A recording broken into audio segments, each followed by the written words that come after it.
Hey you, Dave here, and I'm going to customize this K-2SO Funko Pop for a friend of mine who has the controversial opinion that this robot is the best robot in the entire Star Wars universe. Yeah, I know, that's a pretty bold statement. But what I don't know is if K-2SO will survive the customization process.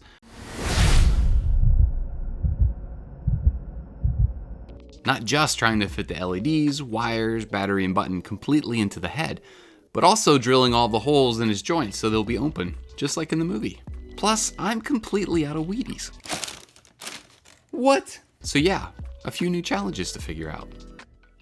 K2 gets gently taken apart because I'll eventually need to put him back together again, unlike Humpty Dumpty.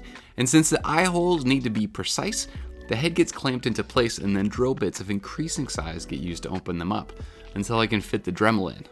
Some of you might think this is too slow and others might think it's too fast, but for me, it's just right. Kind of like Goldilocks. Next, a small hand drill gets used to open up the joints. I eventually figured out that the trick was to support the plastic in the right position, so it wouldn't get warped during the process. All these tiny holes make a big difference in the overall look, and the stability of the figure doesn't seem to be affected at all. Which is great, because a wobbly robot is just the worst. Now, because Funko Pops are all slightly different with eye sizes, I've got a bag of acrylic circles that are all slightly different sizes. So once I've got two that test fit well, all the bits that will be part of the eyes get assembled. Sandwiching the wire between pieces of double-sided stick stuff, and then cutting the flush worked out well.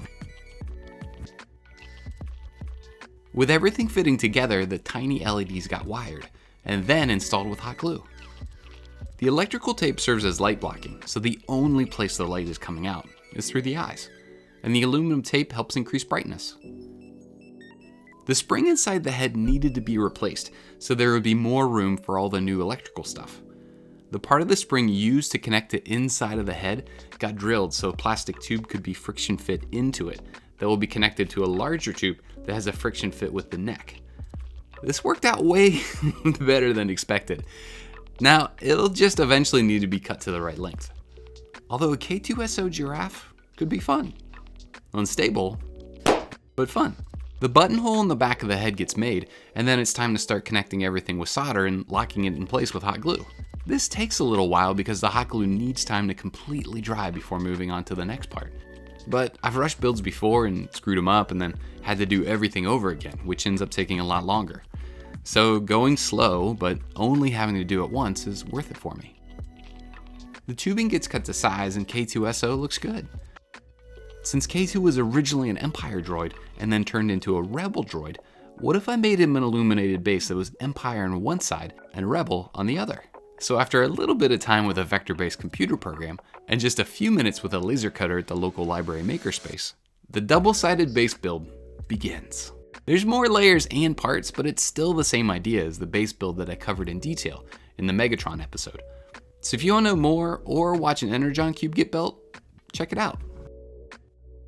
Once the base was completely built up and the glue was drying, it's the perfect opportunity to introduce the snack for this episode.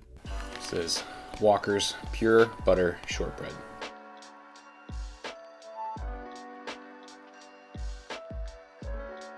Here we go.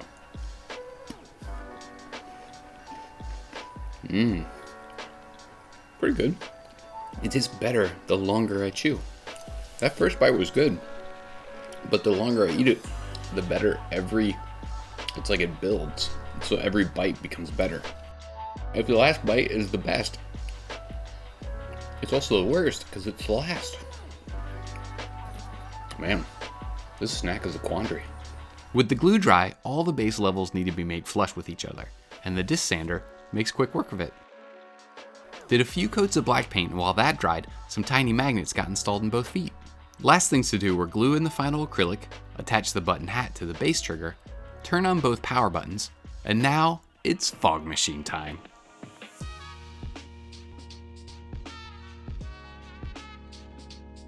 Thanks for watching, and if you like this, then check out some other projects. Regardless, grow the unique talents that you've been given, and make for others.